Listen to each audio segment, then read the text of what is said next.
할렐루야. 오늘 이 아침에 나오신 여러분들을 주님의 이름으로 환영하고 축복합니다. 오늘은 3월 첫째 주일이자 사순절 첫 번째 주일입니다. 사순절 시작에 대해서는 몇 가지 가설이 있지만 가장 유력한 것은 초대교회 당시에 신자들이 부활절 세례를 매우 영광스럽고 귀하게 여겼다고 합니다. 그래서 성경에 나오는 전통대로 예수님께서 광야에서 40일 기도하시고 또 노아 홍수 때는 40일간 비가 내리고 모세가 시내산에서 하나님의 언약을 받을 때도 40일간 머물렀고 엘리야도 광야에서 호렙산에 이르기까지 40일 밤낮을 걸어갔던 그 전통을 따라서 기도로 준비하게 됐다고 합니다. 그래서 주 325년 니케아 공예 때부터 부활절과 더불어 사순절이란 말을 공식적으로 사용하게 됐습니다. 그 후로 이 사순절 기간 동안은 예수님의 고난에 동참하고 자신의 죄를 참회하는 기독교 전통이 생겨나게 됐습니다. 그래서 우리 교회도 오는 내일 말고 모레 화요일서부터 4월 16일까지 부활절 전날까지입니다. 성령으로 하나 되는 교회, 성령 안에서 하나 되는 교회라는 주제로 매일 새벽에 이 본당에서 특별 새벽 기도회를 하게 됩니다. 시간이 가능하신 분들은 나오셔서 기도회에 참석하시고 또 은혜 받으시는 기회로 삼으시길 바라고요. 시간이 어려우신 분들은 유튜브로 보시고 댓글을 달아주시면 4월 17일 부활절 때 수료증을 드리게 됩니다. 또 부활절 당일에는 아직 광고는 드리지 않았습니다만 낮 예배 후에 전교인 사진 촬영이 있습니다. 부활절이 4월 17일이에요. 전교인인 사진 촬영이 있습니다. 그때 곱게 예쁘게 옷을 입고 나오셔가지고 사진 촬영을 하시면은 그 촬영한 사진은 제가 교회 로비 입구에 크게 인쇄해가지고 우리 교우들의 얼굴을 뵐 수 있도록 또 확인할 수 있도록 그렇게 하도록 하겠습니다. 찬송가 495작 익은 곡식 거둘 자가 없는 이때에 1절 2절 부르고 간주하고 3절 불러보도록 하겠습니다.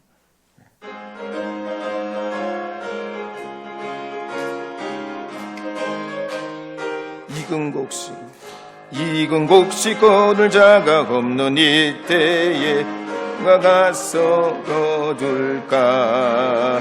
내가 어찌 게으르게 앉아 있을까? 어서 가자 밭으로 보내주소서.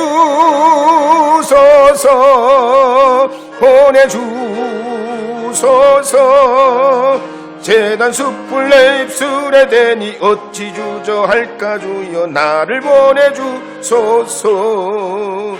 주가 두루 다니시며 일꾼 부르나 따르는 자 적도다.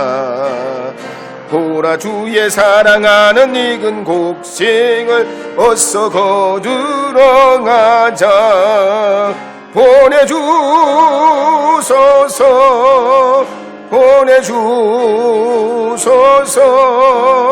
제단 숯불 내 입술에 대니 어찌 주저할까? 주여 나를 보내주소서.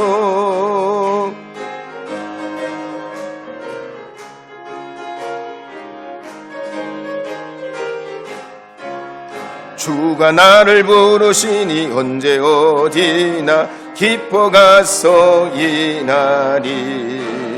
주가 명령 내리실 때 능력 받아서 기뻐 거두리로다.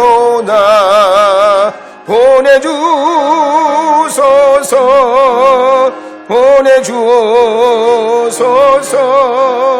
제단 숯불 내 입술에 내니 어찌 주저할까? 주여 나를 보내주소서.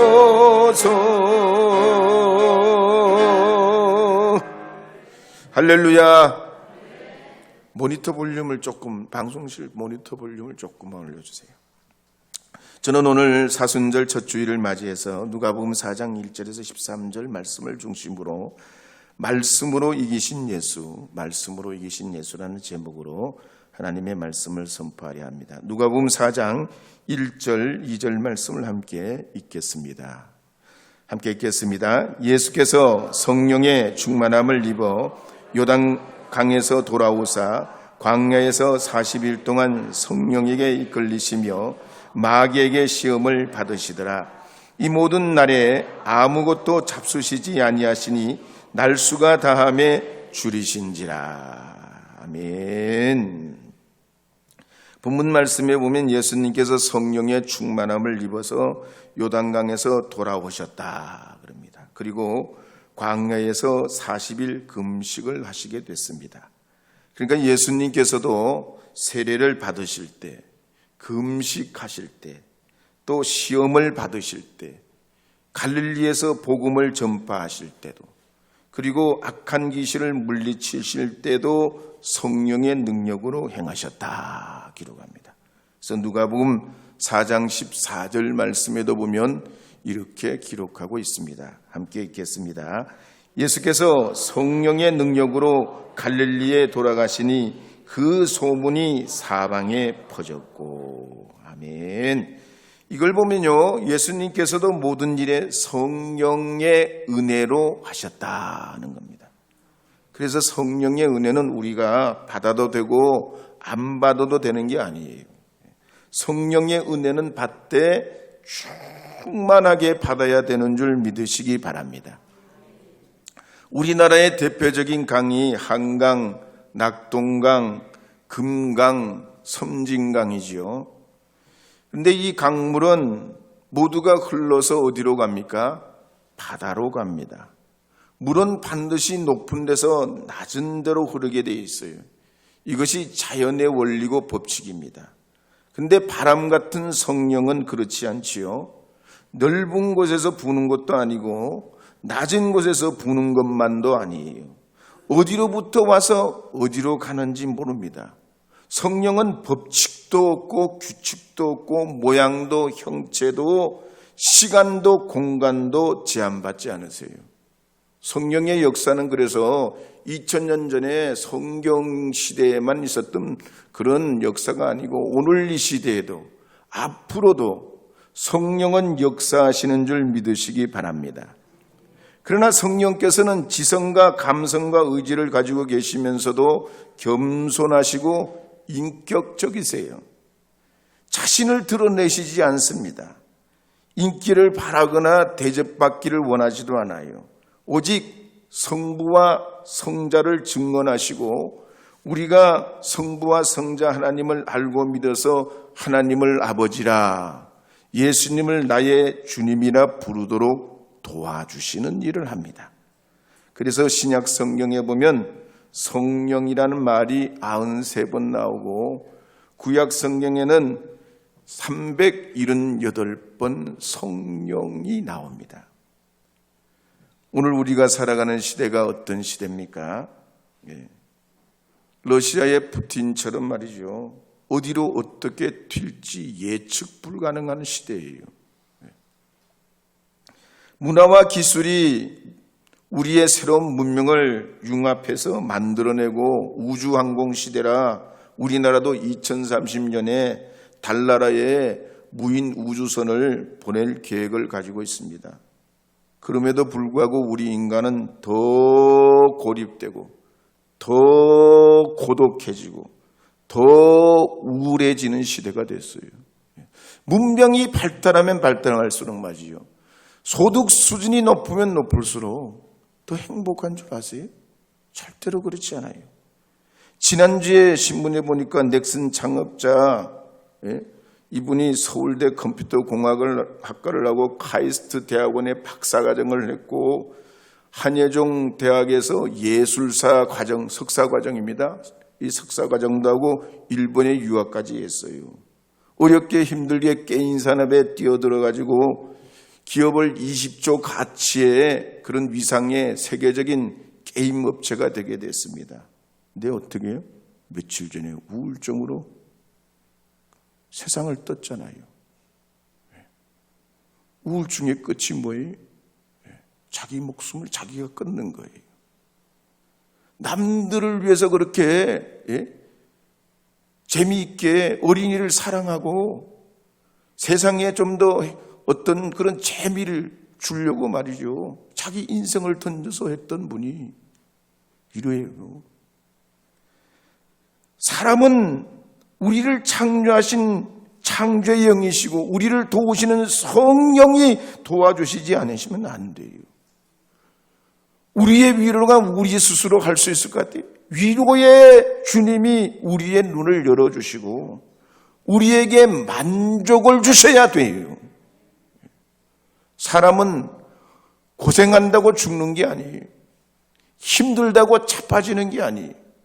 사람은 힘들어도 일어나고 고생스러워도 극복해낼 수 있는 것이 인간의 능력이고 하나님이 주신 재능이에요. 그래서 우리 인생이 아주 베리펀하게 살려면 어떻게 되냐? 성령의 은혜를 받아야 돼요. 오징어 게임에도 나오는 그런 이야기가 나오잖아요. 제일 가난한 사람과 세상에 제일 부자가 공통점이 뭐라고 그랬어요? 재미가 없다는 거야. 무슨 짓을 해도 돈으로 다 할 수 있기 때문에 재미가 없어. 가난해도 돈이 없기 때문에 할 수 없으니까 재미가 없지만 돈이 무진장 많고 세계 1등 기능가는 재벌이 돼도 재미가 없어.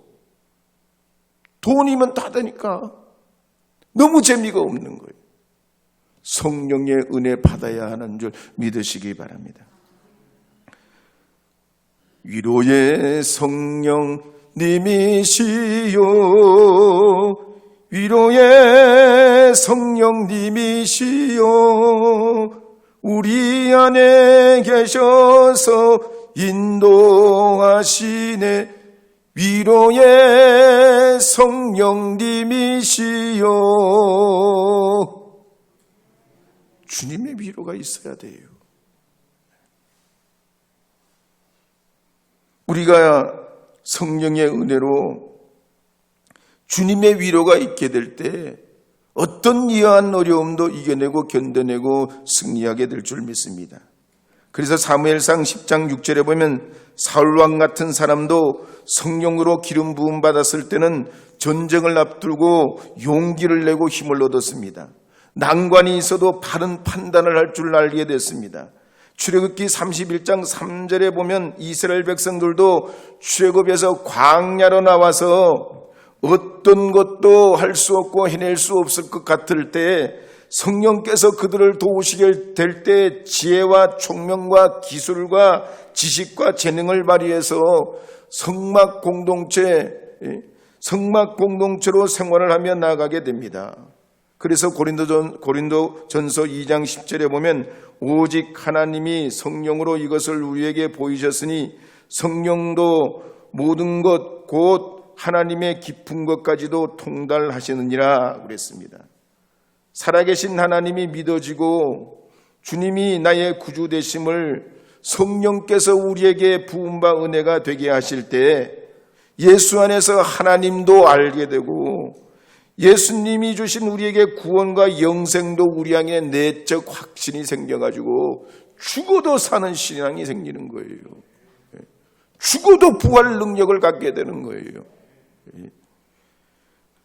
뿐만 아닙니다. 성령의 은혜가 우리에게 부어지면 죄를 통회하게도 되고 봉사의 일을 하게도 되고 영감을 주시기도 하고 찬양도 하게 하고 재능도 은사도 다른 사람들과 함께 나누어서 살아가게 되는 행복한 삶을 살아가게 되는 것입니다. 그래서 영국의 설교의 황태자라고 불리는 찰스 스펄전 목사님이 16살에 이사야서 45장 22절 말씀을 듣다가 회심해요. 수많은 사람들에게 은혜를 끼치고 19세기에 가장 뛰어난 설교자로 평가를 받는데 그분이 이런 말을 했습니다. 인간이 구원을 받기 위해서는 먼저 성령께서 인간의 마음속에 강력하게 역사하셔야 된다 그랬습니다. 성령이 우리 안에 역사하면 그래서 마귀도 떠나가고 질병도 물러가고 가난도 이겨내고 근심 걱정도 우리 가운데서 사라지게 될 줄로 믿습니다. 그런데 이와 같은 성령의 은혜는 시간적으로 보면 급하게 아주 급속하게 한순간에 일어나기도 하지만 아주 천천히 점진적으로 나타나기도 합니다. 아주 강하게도 역사하시지만 조용하게도 역사하시는 게 성령의 은혜예요. 이제 사순절 첫 주일을 맞이하시는 여러분도 진리의 영이신 성령의 은혜를 사모하셔서 충만한 하나님의 은혜로 여러분의 삶을 이루어 가시기를 주의 이름으로 축복합니다. 이근곡식 한번 495장 1절만 한번 불러보겠습니다. 이근곡식.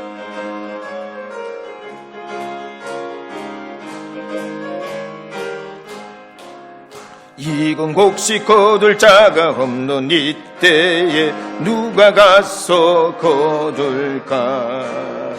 내가 어찌 게으르게 앉아 있을까? 어서 가자 밭으로 보내주소서.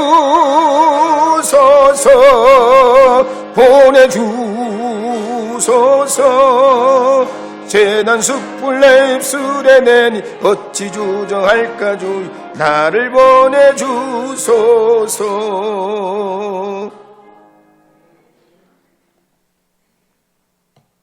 그렇다면 예수님은 언제 어떻게 마귀로부터 시험을 받으셨을까요?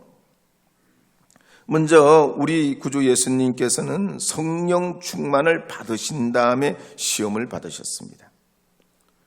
우리도 그렇습니다. 하나님께서 주신 은혜가 크면 큰 대로, 작으면 작은 대로 시험이 옵니다. 그럴 때 시험을 이겨야 돼요.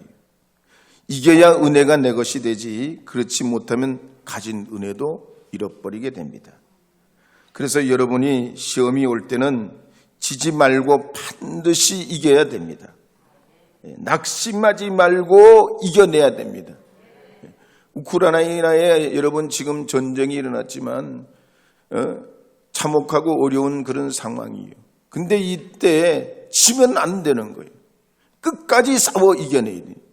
우리나라가 일제 36년 강점기에 나라가 뺏겼지만 끝까지 어떻게든 싸워 이겨서 나라 해방을 맞았기 때문에 오늘이 있는 것입니다. 시험은 이겨야 돼요. 반드시 하나님께서 우리에게 이김을 주시는 줄 믿고 하나님의 영광을 바라보면서 시험을 이겨내야 할 줄로 믿습니다. 두 번째로 예수님께서 시험 받으신 때는 40일 동안 아무것도 먹지 못하시고 금식 기도하셔서 체력이 바닥난 때, 허기진 때 시험이 옵니다. 마치 태초에 사단이 아담과 하와에게 선악을 알게 하는 나무 열매를 먹으면 하나님처럼 될 것이라고 탐욕과 호기심과 명예심과 모험심으로 유혹했듯이 마귀는 예수님께 똑같은 방법으로 유혹하면서 성경 말씀까지 들어서 시험을 합니다. 이걸 보면 마귀는 우리를 시험할 때 약한 부분을 노린다는 거예요. 우리에게 너무나 필요하고 시기적절한 걸로 넘어지게 만든다는 겁니다. 사업가에게는 물질로, 가난한 사람에게는 일확천금으로, 외로운 사람에게는 이성으로, 야망이 있는 사람에게는 탐욕으로 시간과 때와 장소를 구분하지 않고 유혹합니다. 그러나 예수님께서는 신명기 8장 3절 말씀을 들어서 사람이 떡으로 살 것이 아니라고 단호하게 물리쳐 버리십니다. 그러자 이 마귀는 다시 예수님께 천하만국의 영광을 보여주면서 자기에게 전하면 이 모든 것을 주겠다 그럽니다.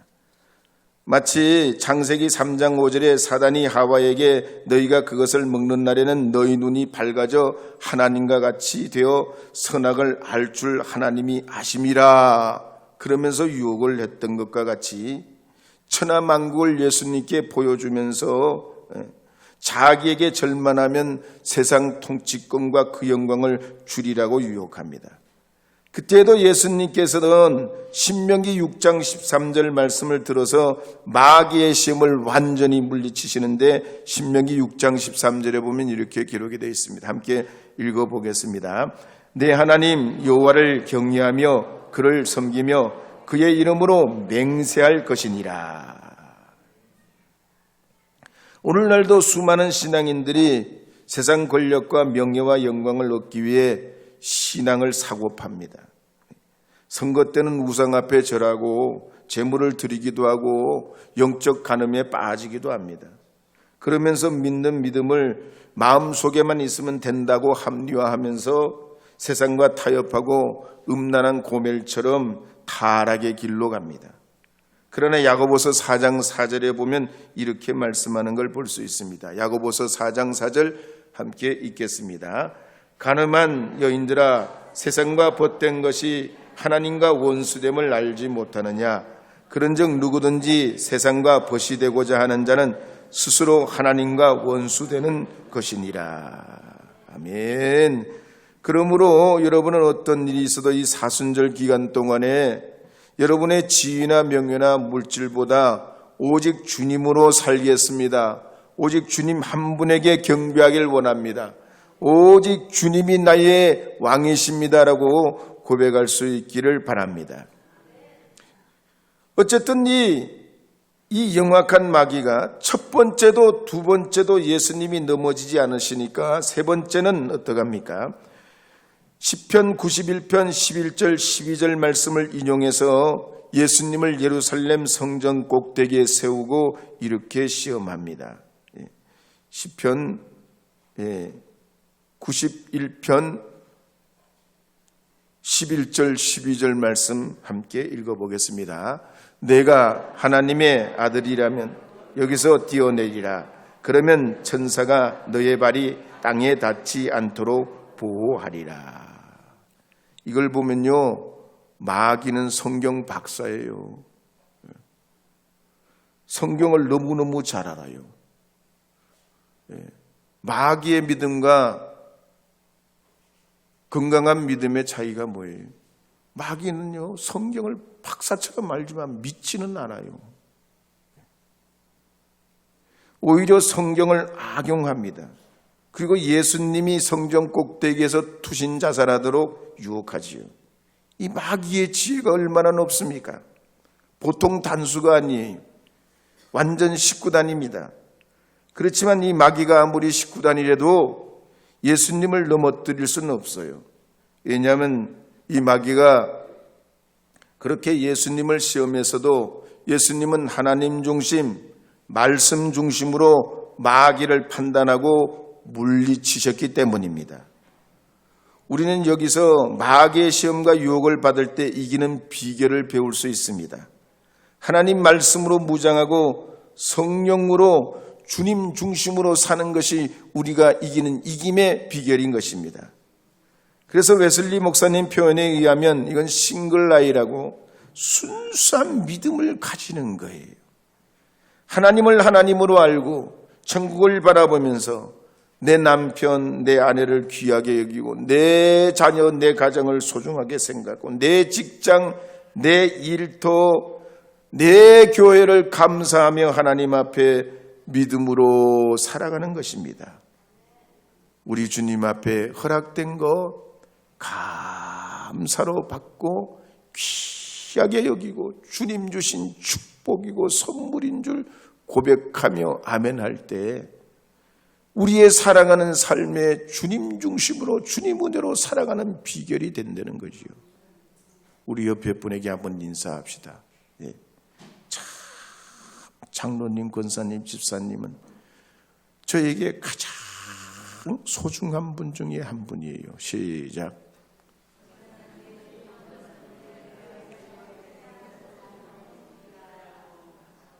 참말입니까? 예? 예, 참말이지요. 옆에, 앞에, 뒤에 아무도 계시지 않아가지고 인사할 분이 안 계시다고 생각해 보세요. 얼마나 황당해요. 예. 그러니까 한 번 더 인사해. 정말 소중한 분이에요. 시작.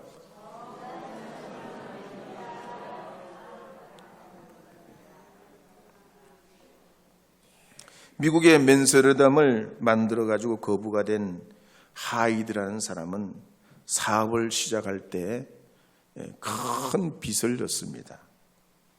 당연히 사업 초기에는 그 투자금이 들어가니까 회수가 잘 안 되죠. 그렇지만 이분이 11조 생활을 해요. 주변 사람들이 그럽니다. 너 빚에 눌러 살면서 뭐가 무슨 11조가 뭐고 신앙이 뭐고 하나님이 뭐냐. 그래요. 근데 이 하이드가 뭐라고 하는 거니? 하나님은 나의 최고의 투자자십니다. 그래요. 하나님이 나의 최고의 투자자래요. 그래서 말씀대로 살기로 하고 작정하고 처음부터 그렇게 믿음 가운데 나갈 때 하나님이 그에게 번창을 주셔가지고 맨소레담이 말해서 세계적인 안티프라민처럼 쓰게 되잖아요. 그래서 로마서 10장 10절에도 보면은 이렇게 9절 10절에 보면 이렇게 기록하고 있는 걸 볼 수가 있습니다. 9절 읽을 수 있을까요? 그럼 10절만 읽겠습니다. 사람이 마음으로 믿어 의에 이르고 입으로 시인하여 구원에 이르느니라. 아멘. 마태복음 7장 21절도 읽어보겠습니다. 나더러 주여 주여 하는 자마다 다 천국에 들어갈 것이 아니요 다만 하늘에 계신 내 아버지 뜻대로 행하는 자라야 들어가리라. 마태복음 10장 32절도 읽겠습니다. 누구든지 사람 앞에서 나를 시인하면 나도 하늘에 계신 내 아버지 앞에서 그를 시인할 것이요. 아멘.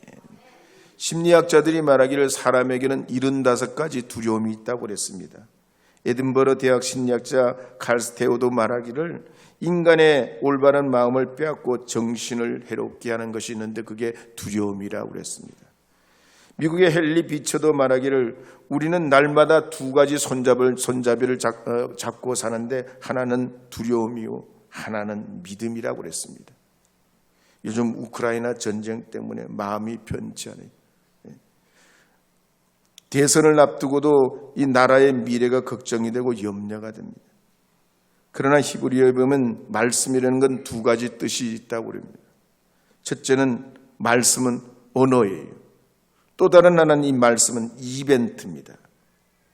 하나님의 말씀은 우리가 사용하는 이 언어, 소리 수준이 아니에요. 말씀하시면 이벤트가 돼요. 이루어진다는 얘기, 성취된다는 얘기입니다. 창조가 나타나고 어둠이 물러가고 흑암의 권세가 사라지고 주님께서 말씀하시면 파도가 잔잔해지고 병든 자가 일어나게 되는 권세 많으신 능력 많으신 창조의 역사가 주님으로부터 나오는 것입니다. 그래서 하나님께서는 아브라함에게도 이삭에게도 야곱에게도 그 후손들에게도 말씀으로 약속하시고 말씀대로 우리에게 오셨단 말이에요. 행복은 멀리 있는 게 아닙니다. 우리 인생의 해답이 멀리 있는 게 아니에요. 아주 가까이 있어요. 우리가 분명히 가야 하는 것, 그것은 말씀으로 시험을 이기신 예수님처럼 여러분의 삶의 도전의 시련 앞에 말씀으로 승리하겠다. 내가 이 사순절 기간 동안 말씀의 사람이 되겠다. 한 권의 책의 사람이 되겠다고 선언했던 웨슬리와 같이 여러분이 하나님의 말씀으로 살기로 작정하시면 그 말씀 속에 주시는 하나님의 거룩한 주의 축복과 약속이 여러분의 삶의 은혜로 돌아오게 될 줄 믿으시기 바랍니다. 그런 은혜로운 기간 되기를 다시 한번 축원합니다. 기도하겠습니다. 하나님, 저희들에게 자비의 은총을 허락하셔서 말씀이신 그리스도로 또 말씀을 통해 승리하신 주님의 그 모습을 우리에게 마귀의 시험을 통해 보여주셨듯이 우리가 이 사순절 주님의 말씀 부여잡고 사는 이들이 되게 하여 주셔서 우리의 삶에서 시련과 도전이 있어도 성취하시는 하나님, 나타내시는 하나님, 되게 하시는 하나님, 이루시는 하나님의 그 능력을 믿고 우리도 긍정의 말을 하게 하시고 믿음의 말을 선포하게 하시고 하나님의 자녀의 말을 나타내는 그리스도인들 되게 하여 주시옵소서. 우리 삶 속에 항상 같이 하셔서 우리와 동행해 주시는 살아계신 예수님의 이름으로 기도합니다. 아멘.